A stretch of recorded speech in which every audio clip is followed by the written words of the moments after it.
Le petit tribunal de la Barthe faisait salle comble. 5 brigades missionnées en renfort aidaient à ceinturer une foule particulièrement bavarde et houleuse.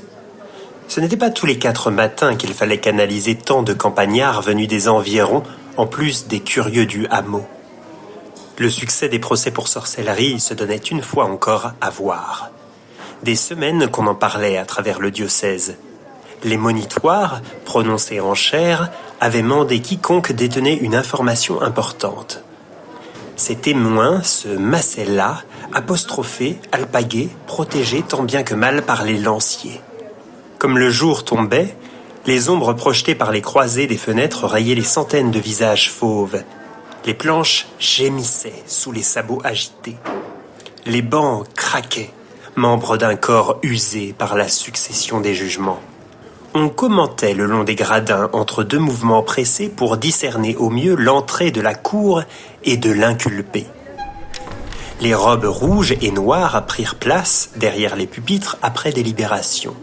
En contrebas de leur rigide silhouette, point central vers lequel convergeait l'immense canevas des doigts tendus, l'homme. C'était donc le moment de le voir apparaître, cet infirme dont le portrait faisait frémir. Le public retint son souffle, mordu par les yeux du sorcier. Des yeux tout bleus, l'iris autant que la sclère. On les disait empoisonnés. Aussi, était-ce pleinement humain, cette chose, cet épouvantail, si secoué par les vents que ses jambes rachitiques se traînaient tordues de ci de là? Les vieilles au premier rang chuchotaient que le diable avait marqué ce corps en échange de quelque pouvoir. Et les attelles qui aidaient ces affreuses pattes de carême à tenir debout, elles grimpaient autour telles des serpents de métal. Et ces béquilles que l'individu, une fois assis, posa contre la sellette, combien de braves gens avaient-elles battus de leur bois noir et noueux?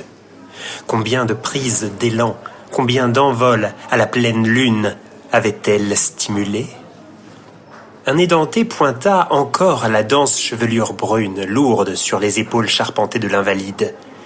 Il y décelait, là, au milieu du désordre, les langues fourchues d'un amas de vipères et le début d'une paire de cornes. Pour sûr, il ne fallait pas se laisser attendrir par son habit usé, par son dos voûté après les semaines de cachot et de tourments. Le danger demeurait. Le béquilleux releva la tête. Son regard affronta celui du juge qui se préparait à proclamer le verdict. Ce simple geste souffla son vent mauvais sur les spectateurs les plus investis. Nouvelle ruade parmi l'assistance. Une bourgeoise se signa. Un voisin grommela dans sa barbe. « Qu'il le fasse donc rôtir et qu'on dorme boudiou de nouveau en paix. Il ferait mieux d'avoir peur de l'enfer que de jouer son fiero. Chien de poissonneux, à mort !» Les brigadiers calmèrent la foule. Une perruque blanche édicta enfin « Par la grâce de Dieu, remis à la cour le procès criminel constitué par le bailli. Vu l'accusé, ici déclaré coupable de sorcellerie, de déloyale concurrence à la médecine, d'usage de fausse identité, de vagabondage et trouble à l'ordre public. Nous, Parlement venus siéger à la Barthe, dans le cadre de la présente affaire, prononçons la sentence ci-après. Le dit Iriel, sans famille connue, bénéficie de la clémence de la cour, prête, avec l'aval de l'Église, à œuvrer au repentir de son âme.